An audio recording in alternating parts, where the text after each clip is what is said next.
राम राम जी सारा नए मैं आपका साथी आर के बात करेंगे एचएसएससी सीईटी के बारे में। आखिर सीईटी होगा कब? तो ताऊ गोपाल सिंह खत्री जी ने कर दिया स्पष्ट भाई, बिल्कुल टोटली बात बता दी किस तरीके से क्या कुछ होता है और कितना टाइम और लग सकता है। बिल्कुल एक्यूरेट जानकारी आपको मिलेगी और चैनल पर नए हैं तो चैनल को सब्सक्राइब जरूर कर लेना। तो यहाँ पे आप देख सकते हैं हरियाणा के लाखों युवा सीईटी के लिए वन टाइम रजिस्ट्रेशन पोर्टल खुलने की सूचना का इंतजार कर रहे हैं।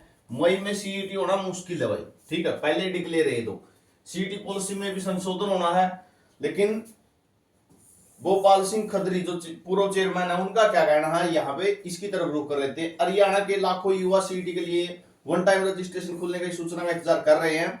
अब मई में सीईटी होना मुश्किल है।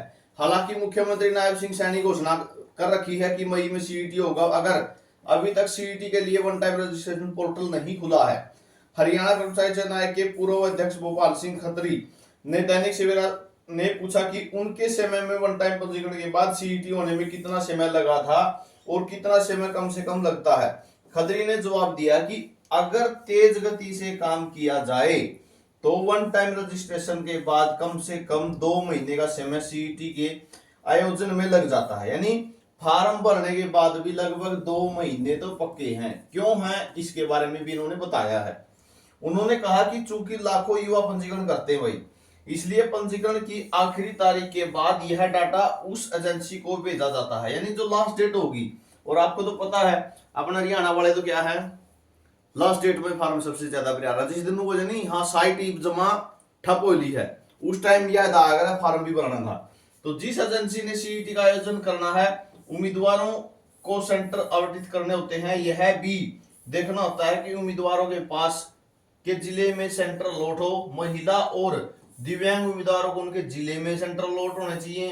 तो पूर्व अध्यक्ष गोपाल सिंह खत्री ने कहा इसलिए कम से कम 2 महीने का समय जरूर लगता है भाई, ठीक है। यानी दिव्यांग है जो या महिलाएं हैं उनको तो जिले में सेंटर देने की कोशिश रहती है।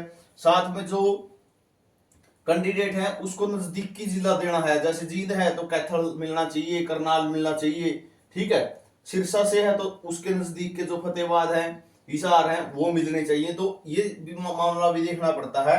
तो कम से कम 2 महीने भी लगते हैं, ठीक है। एडमिट कार्ड तभी जारी होते हैं, उनका पहले डाटा देखा जाता है, तभी प्रत्येक कैंडिडेट का एडमिट कार्ड जारी किया जाता है।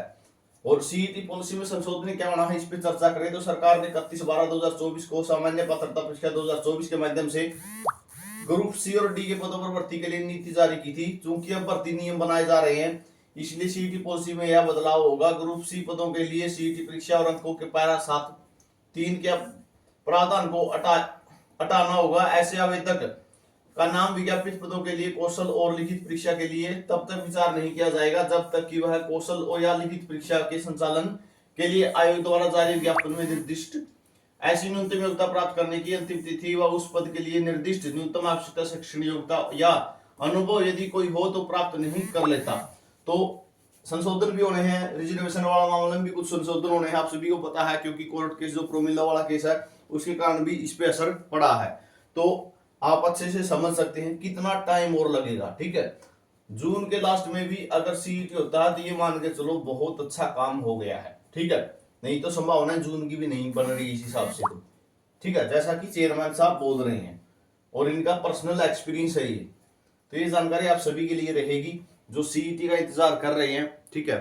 तैयारी अपनी कंटिन्यू रखें, जिसने स्टार्ट नहीं की अपनी स्टार्ट कर दो, इससे आगे मौका नहीं मिलेगा फिर। तो ये जानकारी आप सभी के लिए रहेगी। वीडियो को लाइक और शेयर कर देना, साथ में चैनल को कर लेना सब्सक्राइब ताकि सीईटी की हर अपडेट आपको मिले।